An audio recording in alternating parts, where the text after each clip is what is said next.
আসসালামু আলাইকুম প্রিয় শিক্ষার্থীবৃন্দ, এজি টিচিং হোমের পক্ষ থেকে তোমাদের সবাইকে স্বাগতম। আজ আমরা শতকরার সুদ আসল, তারপরে দ্বিগুণ হওয়ার সময় 3 গুণ এরকম যদি থাকে কিভাবে সেই অঙ্কগুলি করব সেখানে আমরা আলোচনা করব। 100 টাকার 5 বছরের সুদ আসলে 200 টাকা হলে সুদের হার কত? তাহলে এই অঙ্কটি আমরা অতি শর্টকাট কীভাবে করতে পারি, সুদের হারের সূত্রটা লিখে নিই।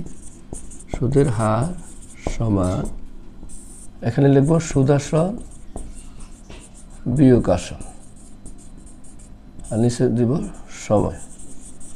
এই সূত্রে সাহায্য করব। তাহলে এখানে সময় কত? 5 বছর, আর সুদ আসল হলো 200 বিয়োগ 100 সমান সমান 100/5 সমান 20%। এভাবে অঙ্কটি সহজে করতে পারি আমরা। কি যদি এরকম থাকে সুদ আসল বিয়োগ আসল, এখানে সুদ আসল কত? 200 টাকা, আর আসল আছে 100 টাকা। আর যদি কখনো আসল উল্লেখ না থাকে ধরে নিব আমরা 100 টাকা আসল ধরে নেব, সময় দাবি করব। আর যদি সময় চাওয়া হয় তাহলে সুদের হার এখানে লিখে এভাবে করব। এই আবার আরেকটি শর্ট পদ্ধতি আছে, যেমন এখানে 5 বছর সুদ আসলের যদি সমান হয় তাহলে আমরা জানি 100% হইতে হয়, সময় এবং সুদের হারের গুণফল 100% হইতে হয়। ওই হিসাবে 5 এবং সুদের হার 20%, দুইটা গুণ করলে হয় 100%। ওইভাবেও করতে পারি। এর আগের ভিডিওতে আমরা ওইভাবে করেছিলাম, অথবা এইভাবে করতে পারি।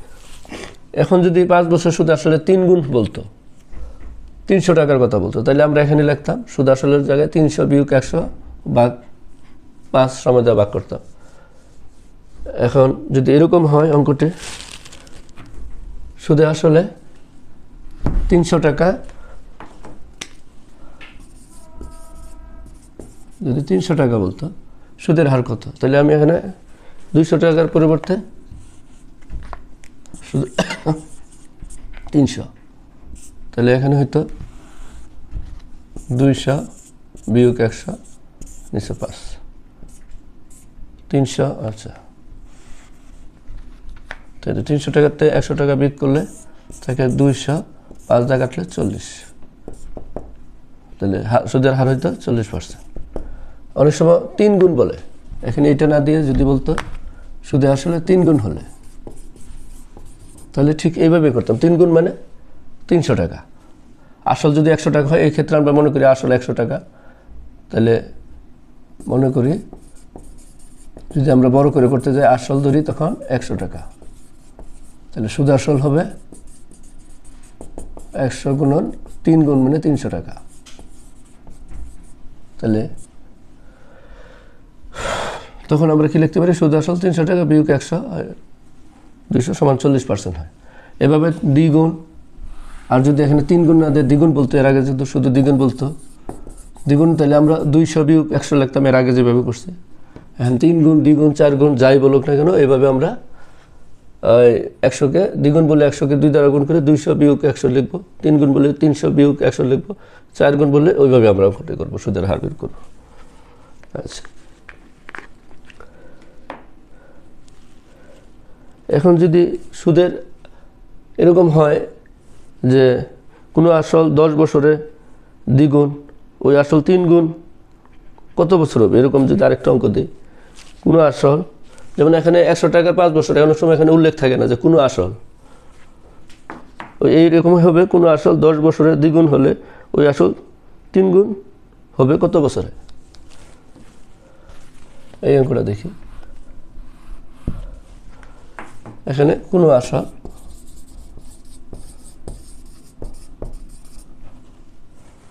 10 বছরে, এখানে যদি দেখি 10 বছরে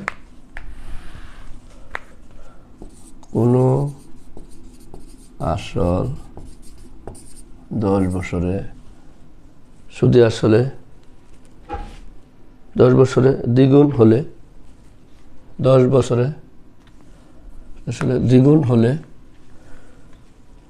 ওই আসল 3 গুণ হবে কত বছরে।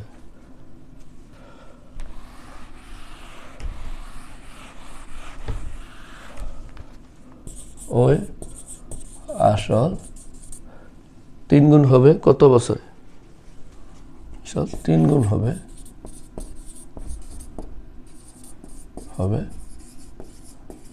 কত বছরে?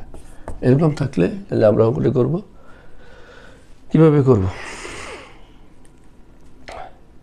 3 গুণ হলে উত্তর হবে, মানে যত গুণ বলবে তার থেকে 1 বিয়োগ করে ওই বছর দ্বারা গুণ করব। 4 গুণ হলে 3 দ্বারা করব, তাহলে এটা উত্তরটা হবে 10 গুণন 3 গুণ, যেহেতু 2 দ্বারা গুণ করলে 10 দ্বিগুণে কত? 20 বছর হবে। 20 বছর হবে। কোনো আসল 10 বছরে শুধু আসল দ্বিগুণ হলে ওই আসল 3 গুণ হবে কত বছরে? তাহলে 20 বছরে। আচ্ছা, তাহলে কীভাবে করবো? যত গুণ, যদি 4 গুণ বলতো এখানে 4 গুণ হবে কত বছর? তাহলে 4 থেকে 1 বিয়োগ করে 3 হইতো, 3 10 30 হতো, সহজ। 4 গুণ হলে তাহলে আমরা যত গুণ বলবে তার থেকে 1 বিয়োগ করে নেব, তাহলে 3, তখন হবে কত বছর? 30 বছর। যত গুণ বলবে তার থেকে 1 বিয়োগ করে ওই সময়টা গুণ করব। এভাবে আমরা এই ধরনের অঙ্কগুলি করতে পারি। এখন যদি এরকম হয়, বার্ষিক 8% সুদে কত বছরে সুদে আসলে সমান হবে? বার্ষিক, আরেকটা অঙ্ক দিই, বার্ষিক 8% সুদে কত বছরে সুদে আসলে সমান হবে? এরকম অঙ্ক এর আগেও আমরা করছি। বার্ষিক 8% সুদে কত বছরে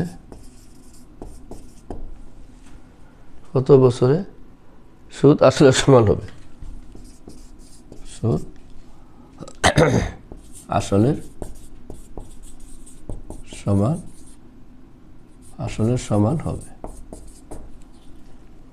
তাহলে সুদ যদি আসলে সমান হয়, তাহলে 8% সুদে কত বছরে? তাহলে বছর, মানে তাহলে বছরটা কত হবে? বছর, সময় আর কি, সময় সমান ওই জায়গার মতো। এখানে সুদের হার মানে 8 দিব, আর এখানে আসল কত? 100। সুদ যেহেতু আসলে সমান, যদি সুদ আসলে দ্বিগুণ বলতো তাহলে 200 বিয়োগ 100 হইতো, তাহলে 8 দিয়ে এটারে কাটলে তাহলে কত হয়? 12.5 বছর, এত বছর হবে। এভাবে আমরা করতে, যদি আসলে সমান না বলে এখন দ্বিগুণ বলতো, সুদ আসলের সমান, তাহলে ওই আসল যদি 100 টাকা হয় আর সুদ হবে কত? হবে 100 টাকা। তখন জানি আমরা সুদ এবং আসল দুইটা যদি সমান হয়, তখন আমরা এইটাও জানি যে সময় গুণন সুদের হার সমান কত হতে হবে? 100%। তাহলে আমার এখানে আছে 8% সুদের হার, 8, আর সময়টা এখানে কি দেওয়া নেই, তাহলে 8 দেওয়া আছে, তাহলে এইটা কত হবে? সময় কত হবে? সময়, তাহলে সময় সমান হবে 100-কে 8 দ্বারা কি করবো ভাগ করলে যা হবে 12.5 বছর হয়ে যাবে।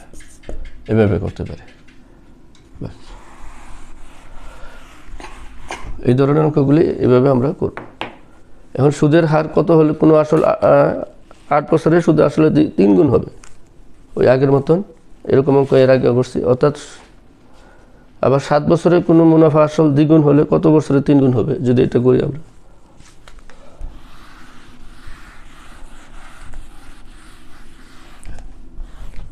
যদি এরকম হয় 7 বছরে মুনাফা আসল, 7 বছরে মুনাফা আসল দ্বিগুণ হলে কত বছরে 3 গুণ হবে?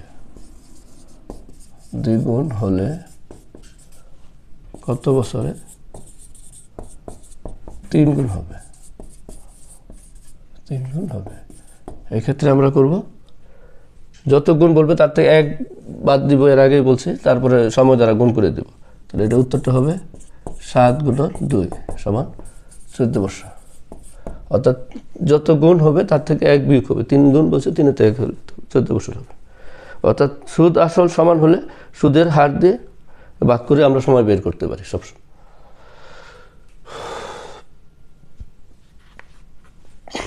আচ্ছা, এভাবে আমরা এই ধরনের অঙ্কগুলি করতে পারি। দ্বিগুণ, 3 গুণ, 4 গুণ, 5 গুণ এরকম বললে আমরা এই ধরনের অঙ্ক করব। আরও কয়েকটা অঙ্ক আছে, সেটা দেখতে যদি এরকম কোনো অঙ্ক হয়। আরেকটা অঙ্ক দেখছি যে একই হার সুদে 300 টাকা 4 বছর সুদ। একই হার সুদে 300 টাকার 4 বছরের সুদ। 300 টাকার 4 বছরের সুদ এবং 500 টাকার 5 বছরের সুদ এবং 500 টাকার 5 বছরের সুদ একত্রে 185 টাকা হলে সুদের হার কত?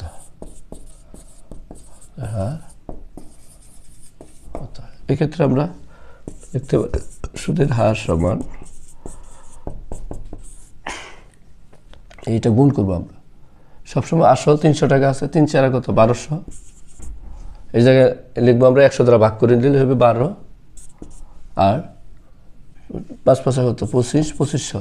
এটা 100 দ্বারা ভাগ করবো, ভাগ করে তারপরে 25 লিখবো, অর্থাৎ 1200 ভাগ 100 সমান হবে কত 12, আবার 2500 ভাগ 100 সমান হবে 25। এরকম করে নেব আমরা। ওকে, তাহলে উপরে হবে কত 185, অর্থাৎ 37, আর হবে 185 ভাগ করলে হবে 5, সুদের হার হবে 5%। এটা হবে এটার উত্তর। এইভাবে আমরা করব। এদের অঙ্কগুলি এইভাবে আমরা করতে পারি। অর্থাৎ যা থাকবে, এমন 300 টাকা আছে, এটা দুটো গুণ করলে 3 4 1200, 100 দ্বারা ভাগ করে যা হবে। আবার 500 টাকা আছে, 5 দ্বারা ভাগ 2500, 100 দ্বারা ভাগ করলে 25, দুইটা যোগ করব, আর যা হবে মূল সুদ তাদের ভাগ করে দিলেই অঙ্ক হয়ে যাবে।